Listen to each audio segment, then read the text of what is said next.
Hello and welcome. Today I'm gonna show you how to make this file to PB4 to mp4 and here we're gonna go here and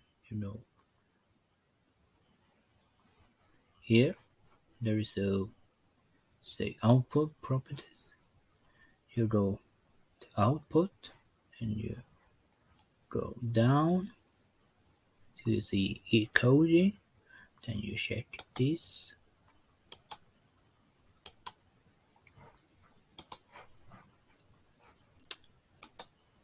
Right a left click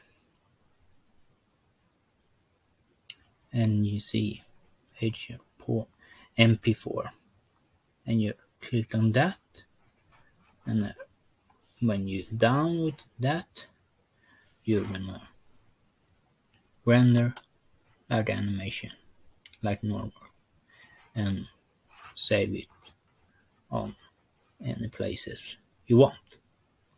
And that's for me, and hope you enjoy this lesson of Blender tutorial.